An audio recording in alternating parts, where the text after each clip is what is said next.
Good evening. Welcome to our weekly episode of BaseTalk. This is episode number 7, week number 7. Can you believe that? Which is pretty cool.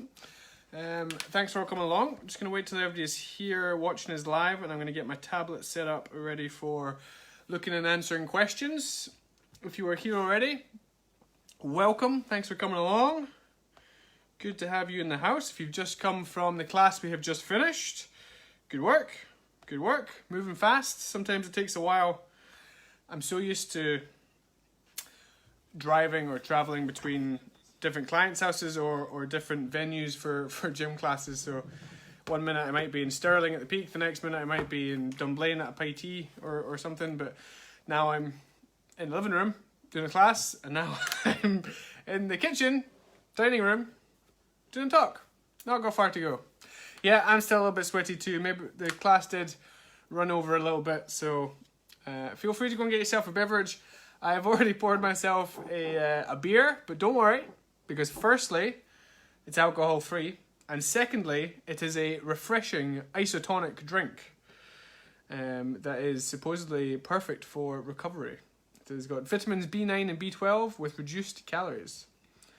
I think it actually tries to sell itself as a health product. Hello Catherine, good you here. Elizabeth and Joe, welcome. Thanks for coming along. We're going to talk about something that I think we all know we're not very good at, and we all know that we need to do better at, including myself.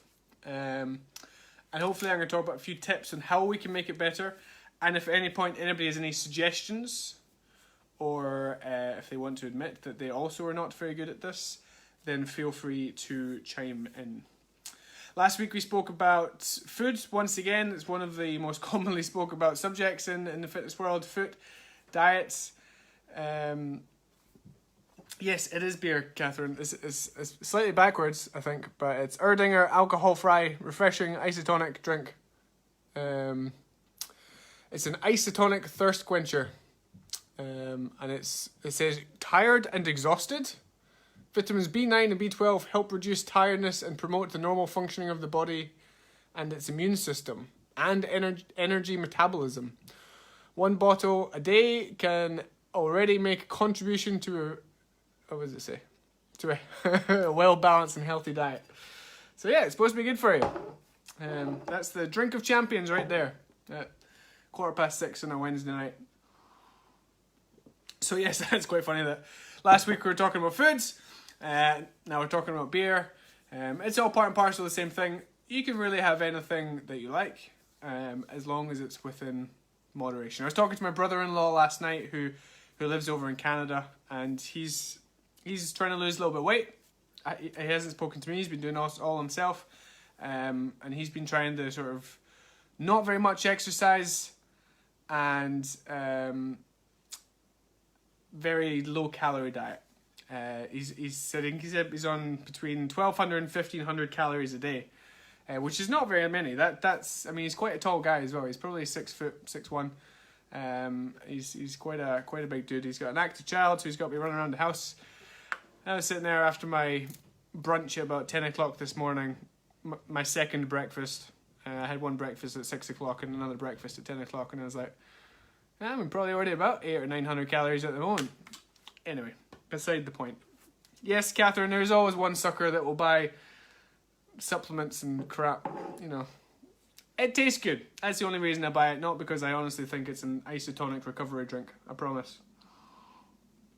I don't go for a run and then crack open a beer. It just tastes good. Anyway, so yeah, last week we spoke about foods and fuel. We did talk about supplements.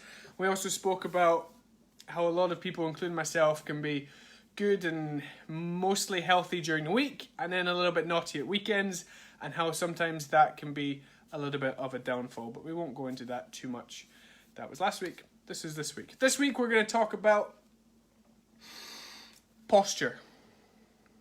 We're going to talk about posture, we're going to talk about breathing, and we're going to talk about how we can move better, both for just normal life, but also when we're working out, when we're exercising, to make sure that we're healthier for longer in life. I don't imagine there's many people out there that would say they have very good posture. They have excellent posture. I don't think there'd be anybody that was out there would say that. I know I personally don't have particularly good posture. I'm very fortunately inherited my mother's, or probably her mother's, hypermobility.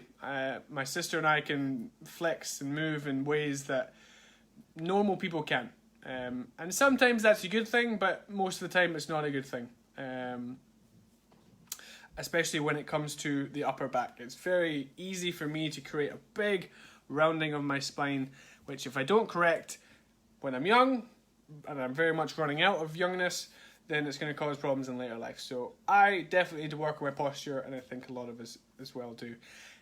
It is difficult in this day and age. I mean, if you think about how you sit on the sofa, how you sit at your desk if you're typing up on a computer, how you sit at the kitchen table having your cereal, how you hold your mobile phone, how you look at it and you text, how you sit in the car and you drive, the way that your shoulders are when you're holding the steering wheel. They're all really bad examples, or really good examples, of bad posture, of how not to sit. But it's just the way that they're designed. I mean, to be honest, if you think about it, we are kind of encouraged from being a baby to sit in bad posture. If you think of a baby in a car seat, their shoulders are forwards, their pelvis is tucked underneath them, they're in like a little hollow bowl shape. It's okay for them. I mean, they're so young and flexible that they don't really know, but it's already setting in us lessons of how not to do things. I mean, I'm not saying that we should make a baby sit up straight with good posture, but it just shows how it's ingrained from a young age, and things like that can be hard to get out of. I don't know about yourselves. Maybe as a child yourself, you remember your parents saying, "Sit up straight," or maybe you yourself said it to your kids. I mean, I vividly remember my dad saying, "Sit up straight at the table." And I don't think it was out of him being a meanie. I think it was concern for one's posture later in life. I think. I'm not going to clarify him with that, but I've always struggled to do things if the why hasn't been explained very well to me. I really struggle. No, it's not true. When I was at school, I didn't like learning French because I convinced myself, I mean, I was only 12, 13, 14, that why do I need to speak French? We live in an English-speaking country. Why we learn French? Nobody really explained to me. I don't remember. Ian, you're going to go in France to holiday quite a lot when you're older. Like once a year. It'll be really good for you if you can speak French. It'll be really helpful. And see if you come to get a job and you can say you speak another language, it can be a really added bonus.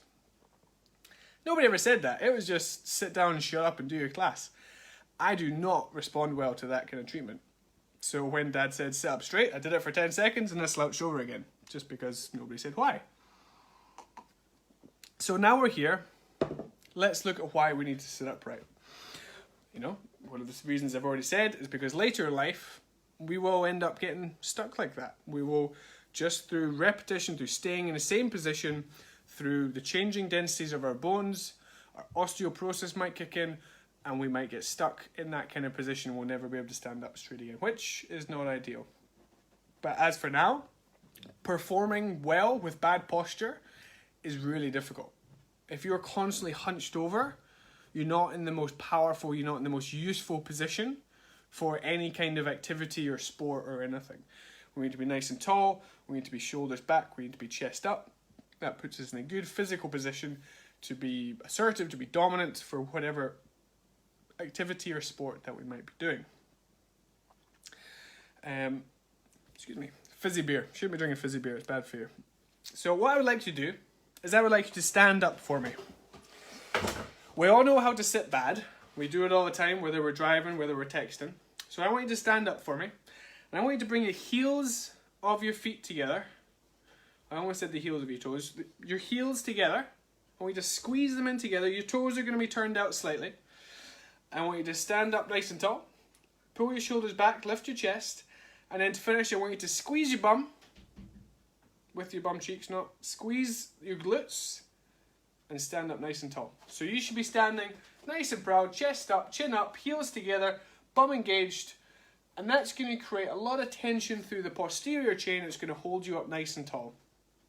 There's been a lot of research. You can sit back down. Thank you for taking part in my experiment. There's been a lot of research into Amazonian and indigenous tribes and how they move and how they stand. And if you look at any pictures of how they're staying still or how they're moving, it is always in that upright position, because that's how we all used to move. We've just forgotten. They haven't, because they haven't been stuck at a desk for 8 hours a day or driving a car for 10,000 miles a year. But what that does is it creates really good pelvic alignment. What a lot of us suffer from is poor pelvic alignment. Whether it's an anterior or posterior tilt, the moment you put your pelvis slightly out of line, it's going to put your back out of line, it's going to put your shoulders out of line, it's going to throw everything off. So by standing in that nice, tall, upright position with your bum squeezed, your glutes engaged, that puts your pelvis in a nice, strong, supportive position, and your upper body kind of just naturally falls into that upright position. One of the biggest benefits, other than not having osteoporosis and other issues later in life, of having good posture, is that it's going to improve your breathing. If we are constantly hunched over, think of where your ribs are. So I want you to sit up nice and tall, good posture, put your fingers on your rib cage, your bottom of your ribs. Yeah? Feel nice and high, your rib cage is lifted, it's protruded away from your body. Your lungs can fill that whole cavity right down to your stomach. Big area for your lungs to fill. Keeping your fingers on your ribs, I want you to just hunch over like you normally sit when you're doing a bad posture kind of day. Your rib cage goes from being almost extended away from the body to kind of tucking back in, pushing into that cavity of where your lungs are. So therefore it's preventing you from getting the maximum amount of oxygen into your lungs that you could.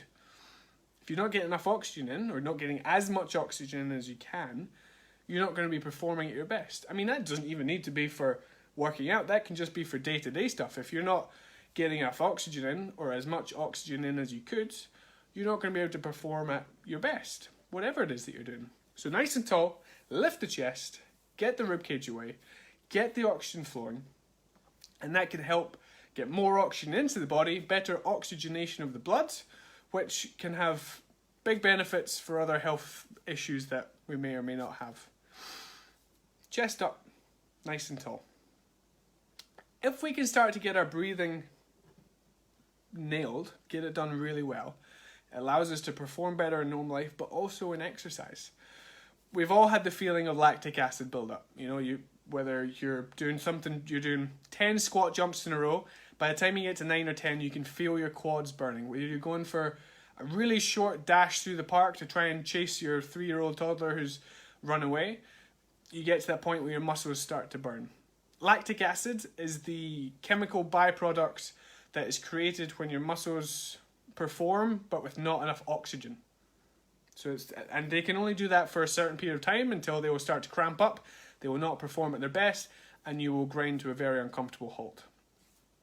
So lactic acids, we can get rid of it by some changes in our diet, but by breathing more. We can improve our lactic threshold, which is the point at which our body starts to produce lactic acid, by training ourselves to breathe better, get better at getting oxygen into the body, and more oxygenation through the blood itself. And the best way to practice that is just repetition. Is take time to focus on your breathing. We spend so much time working out, living our daily lives, that we kind of neglect the things that we take for granted. And breathing right is one of those things. There are some activities, some sports that are really good for breathing practice, and swimming is one of them. Obviously, our chances of going swimming just now are zilch. But in time, down the line, if you're comfortable going swimming, jump into the pool for a couple of times a week for a couple of months. A big improvement in your breathing, because you are forced, obviously, to breathe at only one time when your head is out of the water. Not advisable to breathe when your head is in the water. I've tried it, it doesn't end well, it gets a little bubbly. Another way you can practice is by doing exercises that you're comfortable with, but scale them back right down. So move slower with less intensity, focus on your breathing, and then start to build back up towards that higher intensity. Because if you can breathe better whilst performing the same kind of exercise, you'll find you'll perform it better for longer with greater results. We can also use that breathing to aid us in physical exertion, certainly in one-off powerful movements. If you're doing a press-up, one press-up or one squat, if you exhale powerfully on the effort, so from the bottom of the press-up or from the bottom of a squat, if you've got a nice deep breath, so we breathe in on the way down, and then we go, we use that power. Because when we breathe, we're using the muscles and through the stomach, through the diaphragm, to help expel that air. If you make it powerful yourself, if you focus that breath, you can get more power through your body to help you get back up to the floor. Maybe not so important when you're doing hundreds of repetitions of lunges, but if you're doing heavy squats or heavy press-ups, or you're starting to get the end of a set and you're really burning, you can use that breathing, you can use the other muscles available to you to help you get through. So, as with anything, practice. When it comes to posture, there's a few different ways we can practice and how to get better. Whenever I suggest this to clients, they always laugh, but it works. Is stick up post-it notes around your house, and put on it just posture or stand up, or it could even be a blank post-it note. But that association that you have with that post-it note to stand up will be enough to remind you to stand up nice and tall. Just around the house, a couple of places, stick a post-it note at eye level, so that when you see it, you go, oh yeah, stand up straight. Oh yeah, stand up straight. And in time, you won't need that reminder. You'll just be doing it automatically. Alternatively, if you're in a house full of family, challenge each other. The next time you see your mother, your sister, your kid, whatever it is, your grandparents walking around in bad posture, hey Dad, stand up straight. Mum, stand up straight. Ian, stand up straight. Susie, stand up straight. Whatever, challenge each other. Make it a bit of fun. Whoever's the last person in the house to stand up straight has to buy everybody a pizza or something. Try it out, make it fun, get your friends involved. We can all be part of a team to try and make all of us better. You know, it's not just about us, it's about everybody. Because whilst it might not be a problem now, same with most things, having a bad diet might not be a problem now, but down the line when we start to get older, if we're not taking care of ourselves when we're younger, it's going to start to become a problem. And posture is one of those things that small changes throughout the day can make a big difference. Whether it's getting a decent chair to sit in. We bought Susie a £65 office chair to sit at the table because we were just sitting on dining table chairs, which are fine for 20 minutes when you're eating your dinner, but not when you're sat there for 8 hours a day. Little changes. Get a towel, stuff it behind your back in your car. Make sure you lift your chest up nice and high. Pull your shoulders back a bit. There's tons of different little things that we can try to make our posture better. And in doing that, it will improve our breathing, which will improve our performance when we're working out, when we're in a gym, when we're running, whatever it is, which will make life better, easier, happier, more fun, with better progression. So we're going to wrap it up there today. Posture, breathing, a couple of tips on how to move better. Good pelvic alignment is really, really important. The next time you're standing up or you're wandering around, think about where your pelvis is. A place that your pelvis is in one of its weakest positions is when you're sitting on the sofa, when you're slouched back and you're kind of like a baby. You're just in that sort of bowl position. Your pelvis is tucked underneath. Your chest is up. Your shoulders are tucked in. It's horrendous for you, but it's just the way we do it. There's not really a comfortable way to sit in a sofa. A way to think about your pelvic alignment is think about if you had a tail, where your coccyx is. You know, we're descended from monkeys, from apes. Imagine you have a tail. Right now, if you had a tail just coming out from the bottom of your spine, just above your bum, would you be sitting on your tail, or would your tail be pushed out behind you? If you're sitting on your tail, chances are your posture is not in a good position. If your pelvis is forward, your chest is up, and your tail is out behind you, then chances are you've got good pelvic alignment and you've got good posture. So next couple of times you're taking a seat, have a think about your tail, move yourself into a position where you wouldn't be sitting on your tail, and then ask yourself, is that good posture or bad posture? And then start to practice. I think I've said that every week, giving you something new to practice, but it's these little things in life that can make a big difference down the line. Eating better, moving better, standing better, will make us better. But it takes practice, it takes effort. It's not just going to happen. Good things in life, they don't come easy. You know, we gotta work hard for them. And the things that do come easy generally aren't that good. So we're going to wrap up there. If you've got any questions, feel free to fire away, or you can make fun of my beer choice. I don't mind. Hopefully you learned something about posture, breathing, how important it is for us to stay fit, to stay strong, to stay tall and healthy. And if you're ever struggling with why we do something because somebody tells you to, challenge them, ask them, or discuss it with somebody else. Don't just point blank accept what they have to say as truth. If you and yourself don't think it's right, ask them why they want you to do it. Yeah, driving in cars, if you picture yourself in a car, you're most definitely sitting on your tail, your shoulders are forwards, your hands are on the wheel, one might be down low, your shoulders might be squint. Driving is not good. Cars really don't have our posture in consideration when they're being designed.